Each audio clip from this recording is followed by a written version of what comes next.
കളഞ്ഞു കിട്ടിയ സ്വർണം പോലീസ് സ്റ്റേഷനിൽ നിന്ന് കാണാതായി. ഏതാണ്ട് 10 ലക്ഷം രൂപയുടെ സ്വർണ്ണമാണ് മലപ്പുറം കരിപ്പൂർ പോലീസ് സ്റ്റേഷനിൽ നിന്ന് കാണാതായത്.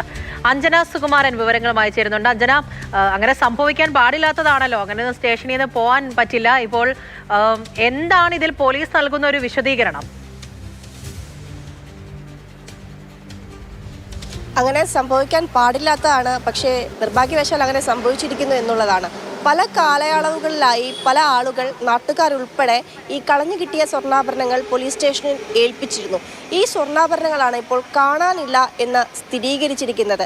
ഇതിലൊരു സ്ഥിരീകരണം എന്ന വണ്ണം കൊണ്ടോട്ടി ASP ഇതിനോടകം തന്നെ മലപ്പുറം SP ഇത് കാണാനില്ല എന്നുള്ളത് സ്ഥിരീകരിച്ചുകൊണ്ട് റിപ്പോർട്ട് ഉൾപ്പെടെ നൽകിയിട്ടുണ്ട്. 2026 ഈ വർഷം ഫെബ്രുവരിയിൽ രഹസ്യാന്വേഷണ വിഭാഗത്തിന്റെ റിപ്പോർട്ട് ഉണ്ടായിരുന്നു ഈ സ്വർണ്ണാഭരണങ്ങൾ ഈ സ്റ്റേഷനിൽ കാണാനില്ല എന്നത്. ഏതായാലും അതിലൊരു സ്ഥിരീകരണം ഉണ്ടായിരിക്കുന്നു.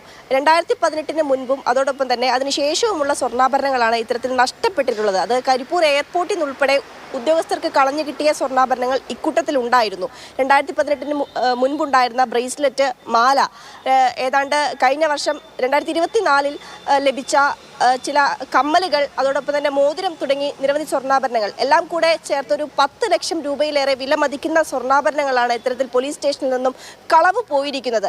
അതിൽ പ്രധാനമായും പറയുന്നത് ഈ സ്റ്റേഷനിൽ നേരത്തെ ഉണ്ടായിരുന്ന ഒരു പ്രധാനപ്പെട്ട ഉദ്യോഗസ്ഥൻ തന്നെയാണ് ഈ മോഷണത്തിന് പിന്നിൽ എന്നുള്ളതാണ് ഇപ്പോൾ ലഭിക്കുന്ന വിവരം. ഏതായാലും ഈ വിഷയത്തിൽ പോലീസിനുള്ളിൽ തന്നെ വലിയ ചർച്ചയുണ്ടാകുന്നു, വലിയ വിഷയം ഉണ്ടാകുന്നു എന്നുള്ളതാണ്. ഏതായാലും ഈ ഒരു വിഷയവുമായി ബന്ധപ്പെട്ട് കൂടുതൽ അന്വേഷണം നടത്തുകയാണ് പോലീസ്.